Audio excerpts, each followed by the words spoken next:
Well, recovery efforts continue in the Hill Country, and earlier today, I spoke with some volunteers from Houston on the ground helping via an international organization. What is Sewa International? Okay, I'll say Sewa International is a Hindu faith-based organization, and our philosophy basically is in Sanskrit you say Vasudhaiva Kutumbakam. That means the whole world is our family, is one family. Meaning that if there is somebody in the family is in pain, everybody else feels it and steps forward to support and help them to ease that pain. That's what the Seva is. And Seva and the Houston chapter is part of the Sewa International across the globe. And why do you think it's so important when you heard about this for you all to go over there? Yeah, I mean, we've all probably been through some time of need in our life where we need others to come help pick us up when we're needing it the most. We know that's what with all the devastation going on here in the Hill Country, not just in Kerrville, but also the surrounding areas. These people desperately need that help, and we know kind of what that's like. So we wanted to come out here and lend our support. We don't really know, the people here, they don't know us, but it doesn't matter. We're all one people. We're all in this together, and we're all Texan at the end of the day as well. And so tell me what all you've been doing and how long you all have been there.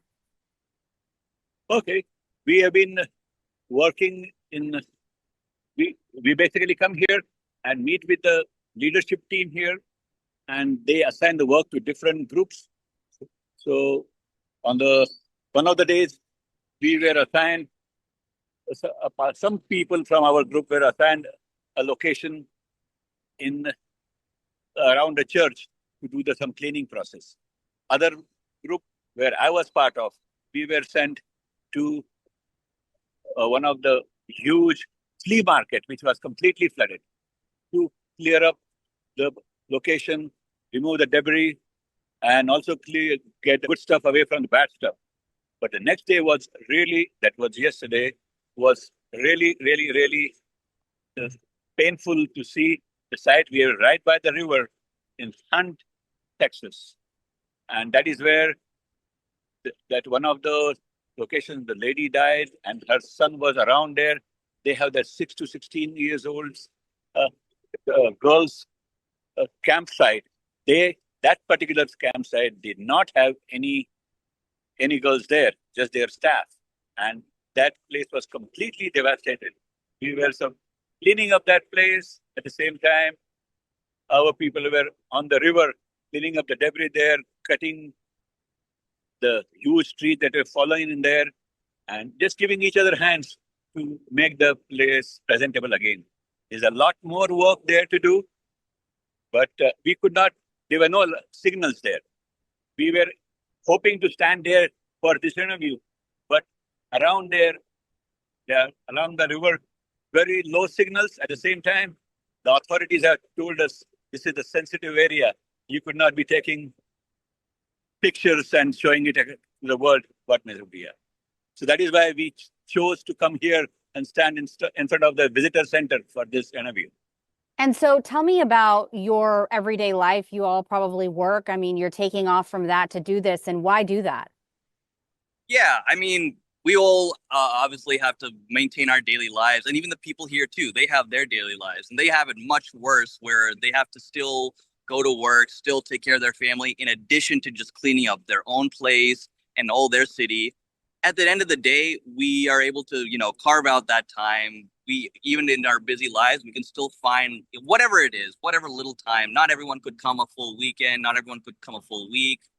But even just a couple hours here and there, and we noticed the people that were the locals were really appreciative of even just that, just even the little help that someone can provide. So it doesn't necessarily need to be like a huge time effort. Just whatever that's we're able to contribute. That in and of itself was helpful to everybody. But when you kind of understand the pain that people are going through and you see the devastation, it's pretty easy to find out like how can I help. Sometimes it's through donations.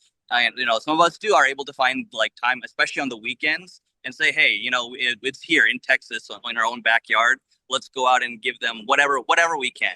Half a day, full week. It all counts to something in the end. And when it comes to how you've seen other volunteers come together, I mean, it's just such a huge collective effort. And like you were saying, Texans being Texans, tell me how that makes you all feel. Yeah, so I mean, we come mainly from an Indian background. Some of us from India, some of us born here, but we've all chose to make Texas our home. We're all Texan, in particular for us, Houstonian. So at the end of the day, we still feel that kinship as well. And they also, I think the locals understand, like, hey, these guys are also, they feel a connection to Texas. And when one of us hurts, we all hurt.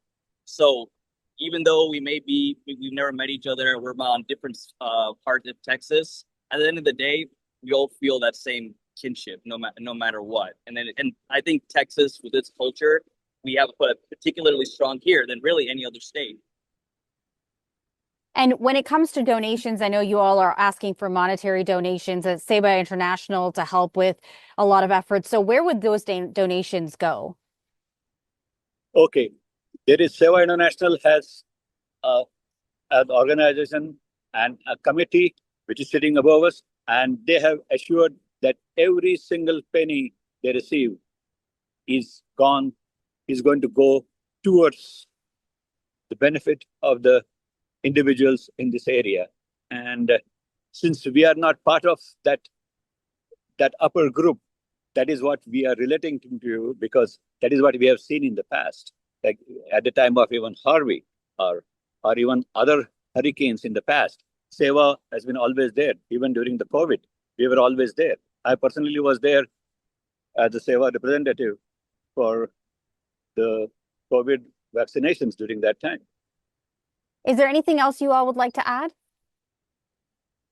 I think we have covered very much everything, and there's a lot of help is needed here. So with Sewa, with anybody else, there is a lot of work that human hands only can do that. So we appeal to the community to find time to come here. And local people are extremely nice. They are providing the food, the water, the Gatorades and everything, including that if I walk in some restaurants in this Sewa uniform, they may not even charge us for any food because they say, hey, you are come here to help. Everybody is very, very passionate, and they are appreciating everything that outsiders are doing. That's all we would say. And especially as Houstonians, we all know what it's like to be down and have to build back up, really? and how long that takes, how long that the process takes. Everybody here in Hill Country, they have a long process ahead of them. It's not going to be quick. It's not going to be easy. So anything you can do, if you think you get like a free time on a weekend, or even some donations, food donations, we saw them distributing that yesterday. Anything you can do, they would they would greatly appreciate it. And even if you may not hear it directly from them, I'm sure they're very emotional with every amount of help they can get. And Sewa International says that they will continue their efforts there, volunteering throughout the time that they need it.